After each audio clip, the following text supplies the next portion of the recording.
ഓം ശ്രീ ഗുരുഭ്യോ നമഃ. ഓം ശ്രീ പരമാത്മനേ നമഃ. ഓം ശ്രീ ചണ്ഡികായൈ നമഃ. ദേവി മഹാത്മ്യം കവചം, 9ാമത്തെ നവാംഗം കവചം. ഇവിടെ കവചം എന്ന് പറഞ്ഞാൽ എന്താണെന്ന് ഞാൻ ആദ്യമേ പറയുകയുണ്ടായി. ഇതിൽ നമുക്ക് കുറച്ചുകൂടി വിസ്തരിച്ച് പഠിക്കാം. ഈ പറയുന്ന അർത്ഥങ്ങൾ ശ്രദ്ധിക്കണം. ഓരോന്നിലും ഓരോരോ ദേവിയുടെ രൂപത്തിൻ്റെ പ്രത്യേക വർണ്ണന ഞാൻ എടുത്തെടുത്ത് പറയുന്നുണ്ട്. അപ്പോൾ അത് തീർച്ചയായും അത് ശ്രദ്ധിച്ചിട്ട് വേണം വായിക്കാൻ. അപ്പോൾ ആ വായിക്കുന്നതും നമുക്ക് സ്പഷ്ടമായിട്ട് വരും. അപ്പോൾ കഴിഞ്ഞ തവണ നമ്മൾ നിർത്തിയത് 23ാമത്തെ ശ്ലോകത്തിൽ ഖണ്ഡികാം ചിത്രകണ്ഠാച എന്ന് നിർത്തി. അവിടെ വാചമ്മേ സർവമംഗള. ഇനി അടുത്തത് 24 മുതൽ നമുക്ക് തുടങ്ങാം. ഗ്രീവായാം ഭദ്രകാളീ ച പൃഷ്ഠവംശേ ധനുർധരീ നീലഗ്രീവാ ബഹിക്കണ്ഠേ നളികാം നളകൂബരീ. ഇവിടെ ഗ്രീവായാം, ഗ്രീവം എന്ന് പറഞ്ഞാൽ കഴുത്ത്, കൊക്ക് എന്നൊക്കെ അർത്ഥമുണ്ട്. കൊക്ക് മീൻസ് പക്ഷികളുടെ ചുണ്ട്. പിന്നെ ഭദ്രകാളീച്ച, ഭദ്രകാളിയും, പൃഷ്ഠവംശേ നട്ടെല്ലിൽ. വംശശബ്ദത്തിന് ഇവിടെ മുള എന്നൊരർത്ഥം കൂടി പറയാറുണ്ട്. അതുകൊണ്ട് നട്ടെല്ല് പിന്നിലുള്ളതും മുള പോലെ മുട്ടുകളുള്ളതും എന്നാണ്. അപ്പോൾ ആകയാൽ ധനുർധരി, ധനുർധരി അടുത്തത് എന്താ എന്ന ദേവിയും. ഇവിടെ മുള എന്ന ശബ്ദം പൃഷ്ഠവംശത്തിന് വയ്ക്കാൻ കാരണം നമ്മുടെ നട്ടെല്ലിൻ്റെ കശേരുക്കളും അങ്ങനെ ഒന്നിനൊന്ന് യോജിപ്പിച്ചത് മുളയുടെ കമ്പ് പോലെ ആണിരിക്കുന്നത്. അതുകൊണ്ടാണ് അങ്ങനെ വ്യാഖ്യാനിക്കാൻ കാരണം. മുള പോലെ മുട്ടുകളുള്ളതും എന്ന് അവിടെ വ്യാഖ്യാനിച്ചിരിക്കുന്നത്. ധനുർധരി, ധനുർധരി എന്നുള്ളത് ദേവിയും, ധനുർധരി എന്ന ദേവിയും, ബഹിഹി കണ്ഠേ. അപ്പോൾ ബഹി എന്ന് പറഞ്ഞാൽ പുറത്ത്, കണ്ഠത്തിൻ്റെ പുറത്തു ഭാഗത്ത്, ബാഹ്യഭാഗത്ത്, ബഹിർഖണ്ഡത്തിൽ, അതായത് ബാഹ്യഖണ്ഡത്തിൽ. നീലഗ്രീവ, നീലഗ്രീവ എന്ന ദേവിയും, നളികാം, നളികാം എന്ന് പറഞ്ഞാൽ കണ്ഠനാളം, കണ്ഠനാളത്തിൽ, അതായത് കഴുത്തിൻ്റെ ഉള്ളിലുള്ള നാളത്തിൽ, നളകൂബരി, നളകൂബരി എന്ന ദേവിയും രക്ഷിക്കട്ടെ. ഇപ്പോൾ നമ്മളെ രക്ഷിക്കാൻ ഇപ്പോൾ 9 അംഗങ്ങളായി ദേവി പറഞ്ഞു തരുന്നു. ഇതിലേതാണ് പ്രധാനപ്പെട്ടത് എന്നാണ് ചോദിക്കുന്നത്. ദേവി പറയുന്നത് എനിക്കെല്ലാം ഒരുപോലെയാണെന്നാണ്. അതിവിടെ പറയുന്നുണ്ട്, നമുക്ക് നോക്കാം. കഴുത്തിനെ ഭദ്രകാളിയായും നട്ടെല്ലിനെ ധനുർധരിയായും ബാഹ്യഖണ്ഡത്തെ നീലഗ്രീവയും കണ്ഠനാളത്തെ നളകൂബരിയും രക്ഷിക്കട്ടെ. അപ്പം ഈ ഓരോ ദേവിയും നമ്മളെ, ഓരോ ഭാഗത്തെയും ഈ ദേവി രക്ഷിക്കട്ടെ. ഭദ്രകാളി എന്നിവിടെ ഞാൻ ആദ്യം അർത്ഥം പറഞ്ഞു തന്നിട്ടുണ്ട്. ഭദ്രത്തെ കലനം ചെയ്യുന്നവൾ എന്നുള്ള അർത്ഥം, അതായത് മംഗളം തരുന്നവൾ. ധനുർധരി, ധനുസ്സിനെ ധരിക്കുന്നവൾ, വില്ല് ആയുധമായിട്ടുള്ളവൾ. നീലഗ്രീവ, നീല നിറമുള്ള കഴുത്തുള്ളവൾ. അപ്പോൾ നീലകണ്ഠനായ ശിവൻ്റെ ശക്തി രൂപം ധരിച്ചവൾ എന്നാണ് അവിടെ അർത്ഥം അന്തർധാനം ചെയ്തിരിക്കുന്നത്. നമുക്ക് നോക്കാം. നളകൂബരി, കുബേരപുത്രനായ നളൻ്റെ ശക്തി. അപ്പോൾ ദേവിയുടെ ശക്തിയാണ് ഇത്രയും പറഞ്ഞത്. ഇനിയുണ്ട്, കഴിഞ്ഞിട്ടില്ല. കണ്ടിന്യൂ ചെയ്യുന്നു. 25ാമത്തെ ശ്ലോകം. ഖഡ്ഗധാരിണ്യുഭൗ സ്കന്ധൗ ബാഹുമേ വജ്രധാരിണീ ഹസ്തയോർദണ്ഡിനീ രക്ഷേത് അംബികാ ചാങ്കുലീഷു ച. ഇവിടെ ഉഭൗ. ഉഭൗ എന്ന് പറയുമ്പോൾ രണ്ടാണ്. ഇത് സംസ്കൃതത്തിൽ മാത്രമേ ഉള്ളൂ. പിന്നെ ഏകവചനം, ദ്വിവചനം, ബഹുവചനം. അപ്പം ഈ ദ്വിവചനം എന്ന് പറയുന്ന എപ്പോഴും രണ്ടിനെ സൂചിപ്പിക്കുന്നതാണ്. ഇപ്പം രാമഃ, രാമൗ, രാമാഹ. രാമഃ എന്നുള്ളത് ഒരു രാമൻ. രാമൗ എന്ന് പറയുമ്പോൾ രണ്ട് രാമന്മാർ. രാമാഹ എന്ന് പറയുമ്പോൾ രണ്ടിലധികം രാമന്മാർ. ഇത് സംസ്കൃതത്തിൻ്റെ ഒരു പ്രത്യേകതയാണ്. നമ്മൾ മലയാളത്തിലാണെങ്കിൽ ഏകവചനം, ബഹുവചനം അത്രേ പറയുള്ളൂ. ഒന്നിലധികം ഉള്ളതൊക്കെ നമുക്ക് ബഹുവചനമാണ്. പക്ഷെ ഇത് ശ്രദ്ധിച്ചോളൂ. ഇനി ഇവിടുന്ന് അങ്ങോട്ട് കുറേ വരുന്നുണ്ട് അങ്ങനെയുള്ള പദങ്ങൾ. ഉഭൗ സ്കന്ധൗ, രണ്ട് തോളുകളെയും. ഖഡ്ഗധാരിണി, ഖഡ്ഗധാരിണി എന്ന ദേവിയും. മേ, എൻ്റെ. ബാഹുഹു, രണ്ട് ബാഹുക്കളും.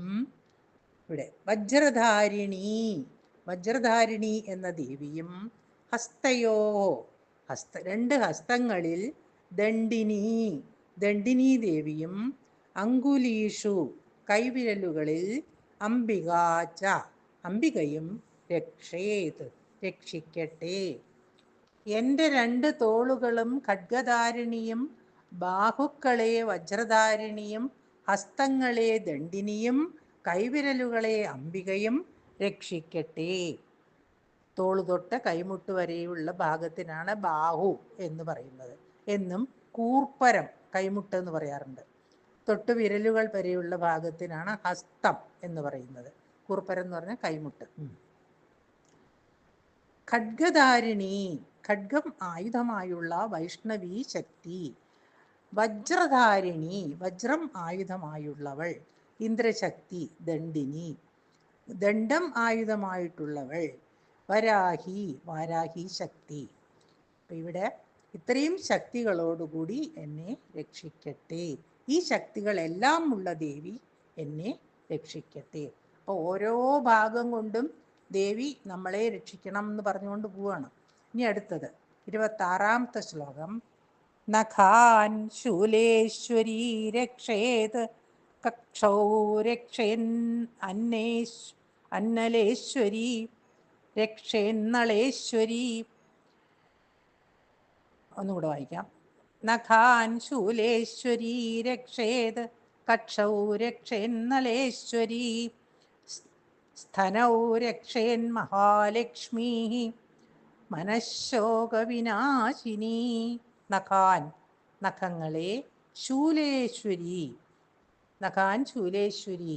അപ്പോൾ നഖങ്ങളെ ശൂലേശ്വരി എന്ന ദേവി രക്ഷിക്കട്ടെ. അടുത്തത് കക്ഷൗ, രണ്ട് കക്ഷങ്ങളെയും. നളേശ്വരി, നളേശ്വരിയും. രക്ഷേത്, രക്ഷിക്കട്ടെ. സ്ഥനൗ, സ്ഥനങ്ങളെ. മനഃശോക വിനാശിനി, മഹാലക്ഷ്മി. അതായത് മനസ്സിൻ്റെ ശോകത്തെ എപ്പോഴും ഇല്ലാതാക്കുന്ന ആളാണ് ആര്? മഹാലക്ഷ്മി. ശരിയാണല്ലേ? ഞാനിപ്പോൾ അതിനെക്കുറിച്ച് വിവരിക്കുന്നില്ല, എങ്കിലും ആ ഭാഗം പറയാം. ശ്ലോകത്തിൻ്റെ 2ാം പാദത്തിൽ നമ്മൾ സ്ഥനങ്ങളെ മഹാലക്ഷ്മിയും മനസ്സിനെ ശോകവിനാശിനിയും രക്ഷിക്കട്ടെ എന്ന് വേണമെങ്കിൽ വ്യാഖ്യാനിക്കാം. നമ്മൾ ഈ 2ാമത്തെ ഭാഗം പറഞ്ഞതെന്ന് പറഞ്ഞാൽ സ്ഥനൗ രക്ഷേൻ മഹാലക്ഷ്മി മനഃശോകവിനാശിനി. ഇനി അവിടെ നിങ്ങൾ വേറെ ഏതെങ്കിലും പുസ്തകത്തിൽ എന്തെങ്കിലും കണ്ടിട്ടുണ്ടെങ്കിൽ അതിങ്ങനെയാണ് വ്യാഖ്യാനിക്കുന്നത് എന്ന് ഞാനിവിടെ പറയുന്നു. ശൂലേശ്വരി, ശൂലം ആയുധമായിട്ടുള്ളവൾ. നളേശ്വരി, അഗ്നിദേവത. ഇനി അപ്പോൾ 26 കഴിഞ്ഞു. ഇനി 27ാമത്തെ ശ്ലോകം. ഹൃദയം ലളിതാദേവി, ഉദരം ദേവി ഹി ആണ് അവിടെ. ഉദരം ശൂലധാരിണി, നാഭിം ച കാമിനി രക്ഷേത്, ഗുഹ്യം ഗുഹ്യേശ്വരി തഥാ. ഹൃദയം, ഹൃദയഭാഗത്തെ. ലളിതാദേവി ഹി, ലളിതാദേവി തന്നെ രക്ഷിക്കട്ടെ. ഇനി ഉദരം, ഉദരത്തെ, അതായത് വയറിൻ്റെ ഭാഗത്തെ. ശൂലധാരിണി, ശൂലധാരിണി എന്ന് പറഞ്ഞാൽ ശൂലധാരിണി എന്ന ദേവി. നാഭിം, നാഭിയെ. നാഭി എന്ന് പറഞ്ഞാൽ പൊക്കിള്, അറിയാമല്ലോ. നാഭിയെ. കാമിനി ച, കാമിനിയും. ഗുഹ്യം ഗുഹ്യേശ്വരി, ഗുഹ്യഭാഗത്തെ ഗുഹ്യേശ്വരിയും. രക്ഷേത്, രക്ഷിക്കട്ടെ. ഇങ്ങനെ ഓരോ അവയവങ്ങൾക്കും എടുത്തെടുത്ത് പറഞ്ഞ് ദേവിയോട് നമ്മൾ രക്ഷ ചോദിക്കുകയാണ്. ഇത് കവചമാണ്. ഇവിടെയെല്ലാം കവചം. ആ ദേവിയുടെ ആ മറ ഞങ്ങൾക്ക് കിട്ടട്ടെ, നമുക്ക് കിട്ടട്ടെ എന്നാണ് നമ്മൾ പ്രാർത്ഥിക്കുന്നത്. ഹൃദയത്തെ ലളിതാദേവിയും ഉദരത്തെ ശൂലധാരിണിയും നാഭിയെ കാമിനി ദേവിയായും ഗുഹ്യത്തെ ഗുഹ്യേശ്വരിയായും രക്ഷിക്കട്ടെ. അപ്പം ഇവിടെ ഓരോരുത്തരെ ആയിട്ടാണ് നമ്മളിവിടെ കണ്ട് അവരെല്ലാവരും നമ്മളെ രക്ഷിക്കട്ടെ. ലളിത സംസാരത്തിൽ ചിദ്രൂപിണിയായി, എല്ലാത്തിനും പരയായി പ്രകാശിക്കുന്നവൾ. ഇനി ശൂലധാരിണി, ശൂലധാരിയായ ശിവന്റെ ശക്തി. കാമിനി, കാമന്റെ ശക്തി, കാമങ്ങൾ ദാനം ചെയ്യുന്നവൾ എന്നർത്ഥം.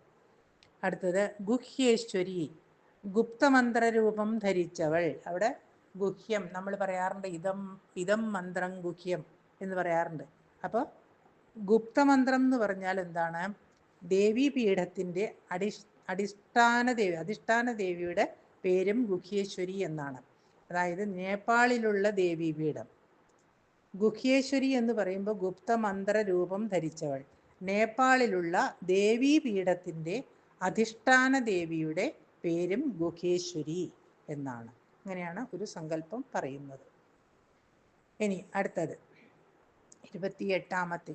ഭൂതനാഥാചമേഢ്രം മേ ഗുദം മഹിഷവാഹിനി കട്യാം ഭഗവതി രക്ഷേത് ജാനൂനി വിന്ധ്യവാസിനി. ജാനൂനി വിന്ധ്യവാസിനി ഭൂതനാഥ. ഭൂതനാഥ ഇവിടെ മേ എൻ്റെ മേഢ്രം ലിംഗത്തെ ഭൂതനാഥാച്ച ഭൂതനാഥയും, അതായത് എല്ലാ ഭൂതങ്ങളെയും ഭൂതഗണങ്ങളെയും രക്ഷിക്കുന്ന നാഥ. ഇനി രക്ഷേത് രക്ഷിക്കട്ടെ.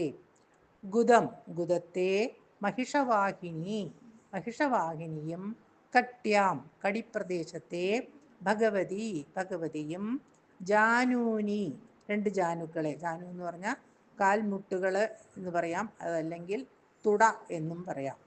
ഇവിടെ രണ്ട് കാൽമുട്ടുകളെ വിന്ധ്യവാസിനി വിന്ധ്യവാസിനിയും രക്ഷിക്കട്ടെ. ഇവിടെ ഞാൻ അർത്ഥം ചുരുക്കി പറയാം. എൻ്റെ ലിംഗത്തെ ഭൂതനാഥയും ഗുദത്തെ മഹിഷവാഹിനിയും കടിപ്രദേശത്തെ ഭഗവതിയും രണ്ട് കാൽമുട്ടുകളെ വിന്ധ്യവാസിനിയും രക്ഷിക്കട്ടെ എന്ന്. ഇവിടെ ഭൂതനാഥ എന്ന് പറയാൻ കാരണം ഭൂതങ്ങൾക്ക് നാഥയായവൾ. ഭൂതശബ്ദത്തിന് ഭവിച്ചത്. നമ്മൾ ഭൂതം എന്ന് പറഞ്ഞാൽ ഭാവി, ഭൂതം, വർത്തമാനം അങ്ങനെ പറയാറുണ്ട്. അപ്പോൾ ഭൂതം എന്ന് പറഞ്ഞാൽ ഭൂതകാലം സംഭവിച്ചു കഴിഞ്ഞതാണ്. അപ്പോൾ അവിടെ ഭവിച്ചത് എന്നർത്ഥം. എന്നും ശിവപാർഷദൻ എന്നും അർത്ഥമുണ്ട്. കാരണം ശിവന്റെ ഭൂതഗണങ്ങളിൽ ഒരാളായിട്ടുള്ള ആൾ, അങ്ങനെ പറയാറുണ്ട്. ശിവപാർഷദൻ, ശിവന്റെ അടുത്ത് നിൽക്കുന്ന, ഉണ്ടായ എല്ലാത്തിനും നാഥ ആയതുകൊണ്ട് ഭൂതനാഥനായ ശിവന്റെ ശക്തിരൂപത്തിൽ വർത്തിക്കുന്നതിലും അതിനാലും ഭൂതനാഥ. അതുകൊണ്ടാണ് ദേവിയെ ഭൂതനാഥ എന്ന് വിളിക്കുന്നത്. ഇനി ഭഗശബ്ദം ഭഗവതി എന്നുള്ള അർത്ഥം ഉണ്ട്. എല്ലാവരും അത് ശ്രദ്ധിക്കുക. വേണ്ട ഭാഗം എഴുതിയെടുത്തോളണം. ഞാനത് വിസ്തരിച്ചതിൽ പറയാം. ഭഗവതി എന്ന് പറയുമ്പോൾ ഭഗശബ്ദത്തിന് ഐശ്വര്യം, അതായത് ഐശ്വര്യസ്യ ച സമഗ്രസ്യ ധർമ്മസ്യ യശസ്ശ്രിയ വൈരാഗ്യസ്യ ച മോക്ഷസ്യ ഷണ്ണാം ഭഗയിരീര്യതേ. ഞാൻ എഴുതിത്തരാം, അതിലെഴുതിയിടാം. അപ്പം എന്തൊക്കെയാണ് എന്നാണ് നിർവചനം. ഭഗവാൻ, ഭഗവതി എന്നൊക്കെ പറയുമ്പോൾ ഐശ്വര്യം, ധർമ്മം, യശസ്, ശ്രീ, വൈരാഗ്യം, മോക്ഷം എന്നിവ ആറും പൂർണ്ണമായുള്ളവൾ ഭഗവതി എന്നാണ് പറയുന്നത്. ഭഗം എന്ന് പറഞ്ഞാൽ ഐശ്വര്യ അഷ്ടകം. വിദ്യതേ യസ്യാഹ സാ ഭഗവതി. ഏതൊരുവൾക്കാണോ ഈ 6 ഐശ്വര്യങ്ങളും ഉള്ളത് അവൾ ആണ് ഭഗവതി. ഉത്പത്തി പ്രളയം ചെയ്വ, അതും പറയാറുണ്ട്. ഉത്പത്തിം പ്രളയം ചെയ്വ ഭൂതാനാം ആഗതിം ഗതിം വേത്തി വിദ്യാമവിദ്യാം ച സവാച്യോ ഭഗവാനിധി. അതാരാണ്? ഭൂതങ്ങളുടെ ഉത്പത്തി, നാശം, വരവ്, പോക്ക്, വിദ്യ, അവിദ്യ എന്നീ ആറും അറിയുന്നവനാണ് ഭഗവാൻ എന്നും പറയുന്നുണ്ട്. അങ്ങനെയുള്ള ഭഗവാന്റെ ശക്തി മഹിഷവാഹിനി, മഹിഷം വാഹനമായിട്ടുള്ള യമധർമ്മന്റെ ശക്തി എന്നർത്ഥം. ഇവിടെ വിന്ധ്യാവാസിനി പ്രസിദ്ധമായ ദേവീപീഠമാണ് വിന്ധ്യാതടം. അതിൻ്റെ അധിഷ്ഠാന ദേവതയാണ് വിന്ധ്യവാസിനി. ഇവിടെ ഞാൻ ഇത്തിരി അധികം എനിക്കിവിടെ വ്യാഖ്യാനിക്കേണ്ടി വന്നിട്ടുണ്ട്. എല്ലാവരും ശ്രദ്ധിച്ച് 2-3 പ്രാവശ്യം കേൾക്കുക. ഭഗവാൻ എന്താണ്, ഭഗവതി എന്താണെന്ന്.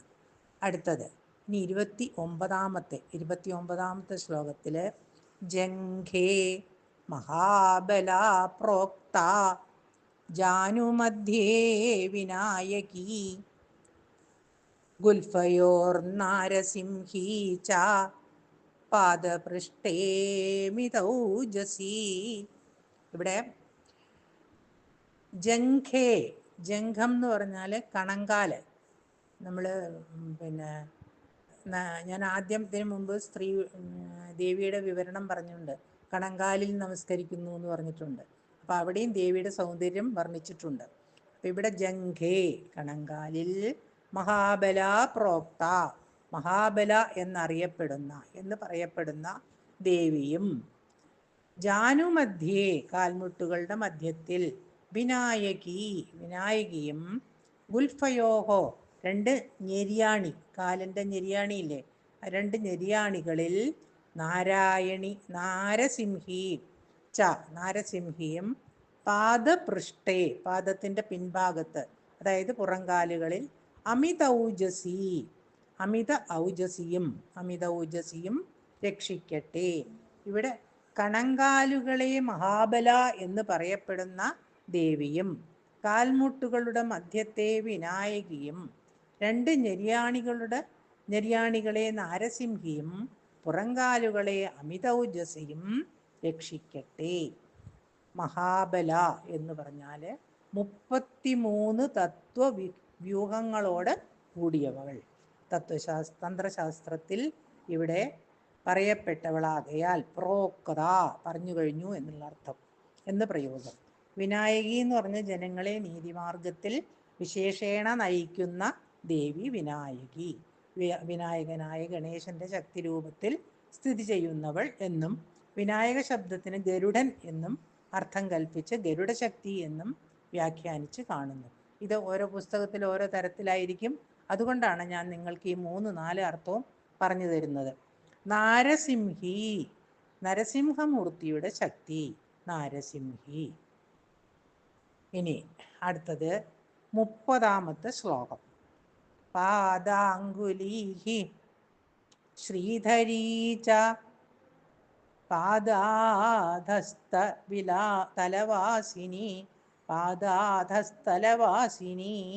നഖാൻ ദംഷ്ട്രാകരാളീ ച കേശാംശ്ചൈവോർധ്വകേശിനി. പാദാംഗുലീ ശ്രീധരീ ച പാദാധസ്ഥലവാസിനി നഖാൻ ദംഷ്ട്രാകരാളീ ച കേശാംശ്ചൈവോർധ്വകേശിനി. ഇവിടെ അടുത്ത ശ്ലോകം 31. രോമകൂപാണി കൗബേരീ ത്വചം വാഗീശ്വരീ തഥാ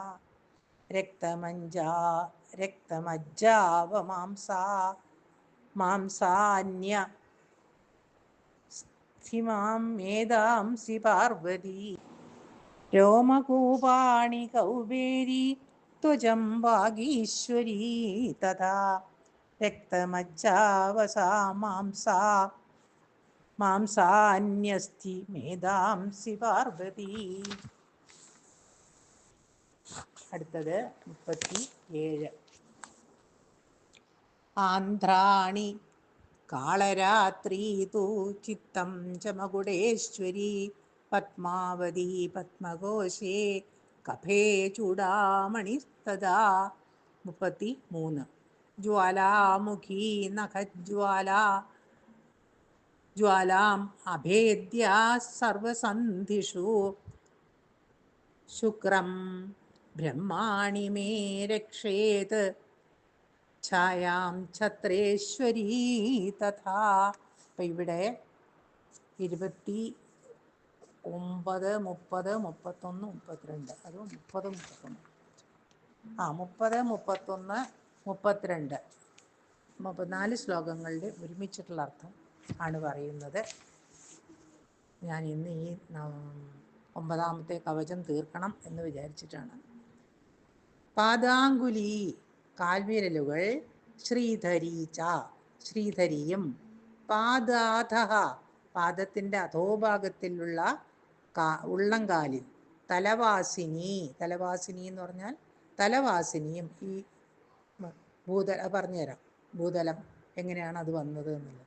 നഖാൻ നഖങ്ങളെ, കാൽനഖങ്ങളെ, ദംഷ്ട്രാകരാളീച്ച ദംഷ്ട്രാകരാളിയും, കേശാൻ കേശങ്ങളെ, ഊർധ്വകേശിനിയും ഊർധ്വകേശിനിയും രക്ഷിക്കട്ടെ. കൗബേരി കുബേരശക്തിയായ ദേവി, കൗബേരി രോമകൂപാണി രോമകൂപങ്ങളെ, തഥാ അപ്രകാരം, ത്വചം ത്വക്കിനെ, വാഗീശ്വരി വാഗീശ്വരിയും, രക്തമജ്ജാവസാമാംസാനി രക്തമജ്ജ വസ മാംസാനി രക്തം മജ്ജ വസ മാംസം എന്തൊക്കെയാണ് അവിടെ എന്നിവയെയും, അസ്ഥിമേധാംസി അസ്ഥിമേധാംസി അസ്ഥിമേധാംസി എന്നുള്ളത് അസ്ഥിമേധാംസിയെയും അസ്ഥിയെയും മേധസ്സിനെയും, പാർവതി പാർവതീദേവിയും രക്ഷേത് രക്ഷിക്കട്ടെ. ഇനി ആന്ധ്രാണി കുടലുകളെ, കാളരാത്രീതു കാളരാത്രിയും, പിത്തം പിത്തത്തെ, മകുടേശ്വരീച്ച കുടേശ്വരിയും, പത്മകോശേ പത്മകോശത്തിൽ, പത്മാവതി പത്മാവതിയും, കഫേ കഫത്തിൽ, ചൂടാമണി ചൂടാമണിയും രക്ഷേത് രക്ഷിക്കട്ടെ. നഖജ്വാലാം നഖത്തിൻ്റെ കാന്തിയെ, ജ്വാലാമുഖി ജ്വാലാമുഖിയും, പിന്നെ സർവസന്ധിഷു എല്ലാ സന്ധികളിലും, എല്ലാ സന്ധി ജോയിൻ്റ് നമ്മുടെ എല്ലാ സന്ധികളിലും, അഭേദ്യ അഭേദ്യയും, തഥാ അപ്രകാരം, ഛത്രേശ്വരി ഛത്രേശ്വരി, ഛായാം ഛായയെ, ഛത്രം എന്ന് പറഞ്ഞാൽ കുട, ഛായയെയും, ബ്രഹ്മാണി ബ്രഹ്മാണി, മേ ശുക്ലം എൻ്റെ ശുക്ലത്തെയും, രക്ഷയേത് രക്ഷിക്കട്ടെ.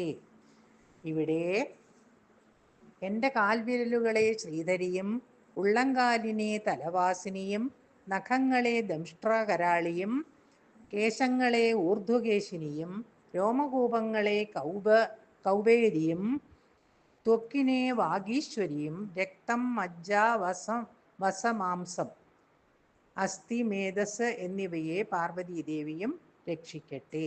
എൻ്റെ കുടലുകളെ കാളരാത്രിയും, പിത്തത്തെ മകുടേശ്വരിയും, പത്മകോശത്തെ പത്മാവതിയും, കഫത്തെ ചൂടാമണിയും, നഖകാന്തിയെ ബാലമുഖിയും, സന്ധികളെ അഭേദ്യയും, നിഴലിനെ ഛത്രേശ്വരിയും, ശുക്ലത്തെ ബ്രഹ്മാണിയും രക്ഷിക്കട്ടെ.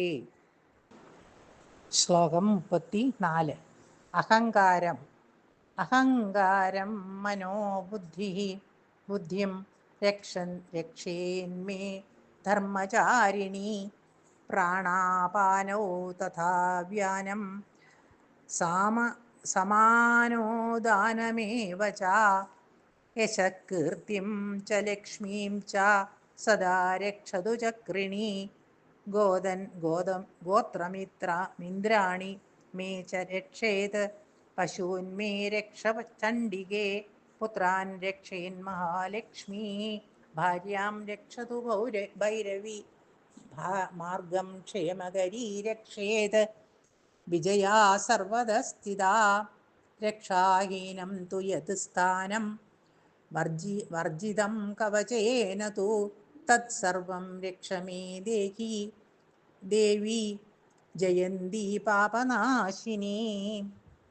ഇവിടെ 34 മുതൽ 37 വരെയുള്ള ശ്ലോകം ഒരുമിച്ച് പറയാൻ പോണു. എൻ്റെ അഹങ്കാരത്തെയും മനസ്സിനെയും ബുദ്ധിയെയും ധർമ്മചാരിണിയും പ്രാണൻ, അപാനൻ, വ്യാനൻ, സമാനൻ, ഉദാനൻ മുതലായ എന്നിവയെയും യശസ്, കീർത്തി, ഐശ്വര്യം എന്നിവയെയും ചക്രിണിയും രക്ഷിക്കട്ടെ. ഇന്ദ്രാണി ദേവി എൻ്റെ ഗോത്രത്തെ രക്ഷിക്കട്ടെ. അല്ലയോ ചണ്ഡികേ, എൻ്റെ പശുക്കളെ രക്ഷിച്ചാലും. പുത്രന്മാരെ മഹാലക്ഷ്മി രക്ഷിക്കട്ടെ. ഭാര്യയെ ഭൈരവി രക്ഷിക്കട്ടെ. മാർഗത്തെ ക്ഷേമകരി രക്ഷിക്കട്ടെ. സർവവ്യാപ്തയായ വിജയ എല്ലാ ആപത്തുകളിൽ നിന്നും രക്ഷിക്കട്ടെ. കവചം കൊണ്ട് രക്ഷിക്കപ്പെടാത്തതായി ഏത് സ്ഥാനമുണ്ടോ അതെല്ലാം എൻ്റെ ദേവിയായ ജയന്തി, പാപനാശിനിയായ നിന്തിരുവടി രക്ഷിക്കണമേ. അഹങ്കാരം എന്ന ഞാൻ എന്ന ഭാവം, അതിന് കാരണമായ ദേഹാഭിമാനം, അത് ആരാണ് കളയേണ്ടത്? ഇവിടെ ദേവിയോട് പറയാണ്, ഇതെല്ലാം അവിടുന്ന് നശിപ്പിച്ചാലും, കവചം തന്ന് ഞങ്ങളെ നശിപ്പിച്ചാലും.